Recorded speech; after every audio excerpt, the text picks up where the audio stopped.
En la opinión de Fernando Carrillo. ¿Cómo estás, Fer? Buenos días. Buenos días, Joaquín. Buenos días, auditorio. Pues hoy vamos a platicar de cómo nos manipulan para que como sociedad nos autodestruyamos. Y vamos a hablar de la ventana de Overton. Es un tema de teoría política.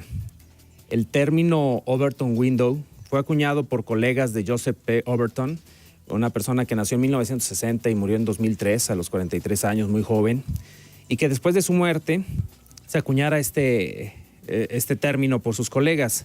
Él fue vicepresidente del Centro McNack de Políticas Públicas.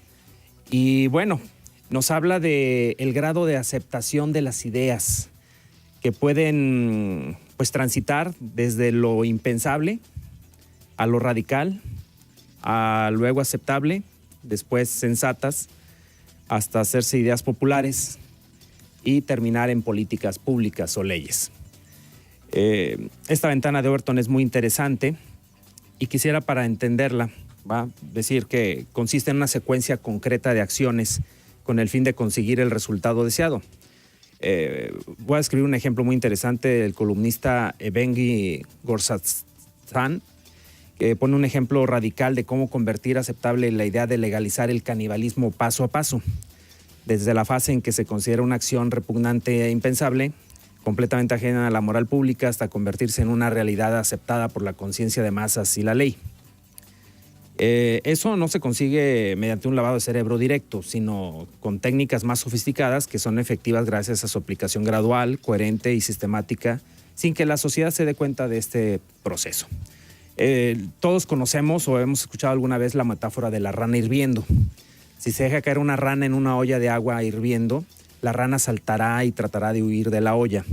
Pero si se le coloca en una olla con agua templada y se enciende la estufa con un fuego inicial bajo, la rana nadará plácidamente, como en un jacuzzi, ¿no? A medida que el agua es calentada y poco a poco se eleva la temperatura, la rana seguirá en el agua y no percibirá el peligro. En poco tiempo, sin ninguna resistencia, la rana se dejará hervir hasta la muerte. ¿No? Vamos con este ejemplo que nos da este periodista, vamos a ver lo de la primera etapa, de lo impensable a lo radical, el ejemplo del canibalismo. Okay. Siguiendo este ejemplo, la cuestión de la legalización del canibalismo se encuentra en el nivel más bajo de aceptación, en la ventana de posibilidades de Overton, ya que la sociedad lo considera como un fenómeno absurdo e impensable, un tabú. Para cambiar esa percepción se puede, amparándose en la libertad de expresión, trasladar la cuestión a la esfera científica, pues para los científicos normalmente no hay temas tabú. Por lo tanto, es posible celebrar, por ejemplo, un simposio etnológico sobre rituales exóticos de las tribus polinesias y discutir la historia del tema de estudio y obtener declaraciones autorizadas sobre el canibalismo, garantizando así la transición de la actitud negativa e intransigente de la sociedad a una actitud más positiva.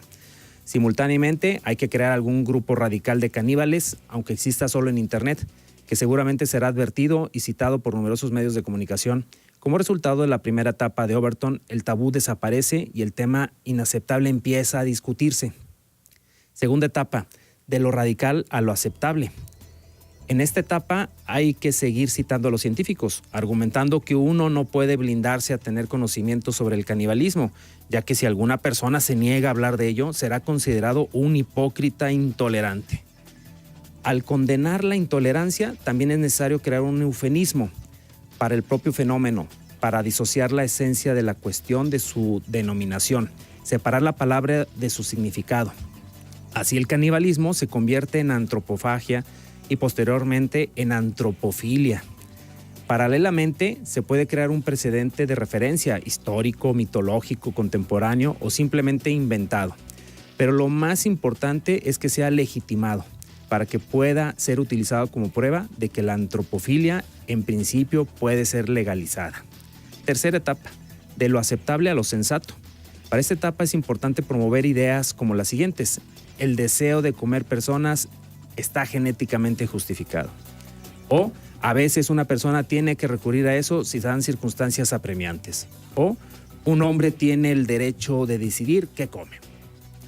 Los adversarios reales a estos conceptos, es decir, la gente de a pie, que no quiere ser indiferente al problema, intencionalmente se convierte para la opinión pública en enemigos radicales, cuyo papel es representar la imagen de psicópatas enloquecidos, oponentes agresivos de la antropofilia que llaman a quemar vivos a los caníbales, junto con otros representantes de las minorías.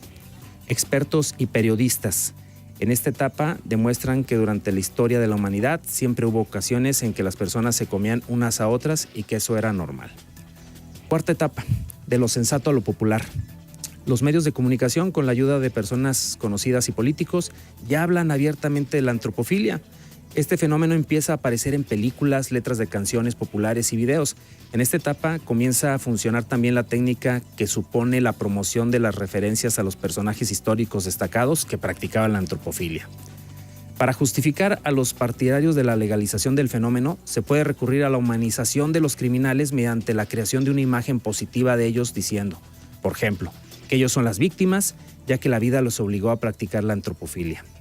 Quinta etapa y última, de lo popular a lo político. Esta categoría supone ya empezar a preparar la legislación para legalizar el fenómeno. Los grupos de presión se consolidan en el poder y presionan encuestas que supuestamente confirmaban un alto porcentaje de partidarios de la legalización del canibalismo en la sociedad. En la conciencia pública se establece un nuevo dogma: la prohibición de comer personas está prohibida. Esta es una técnica típica del liberalismo que funciona debido a la tolerancia como pretexto para la proscripción de los tabús. Durante la última etapa del movimiento de las ventanas de Overton, de lo popular a lo político, la sociedad ya ha sufrido una ruptura, pues las normas de la existencia humana se han alterado o han sido destruidas con la adopción de nuevas leyes. En fin, si vemos este tipo de metodología de teoría política y la aplicamos a las privatizaciones del petróleo, del agua.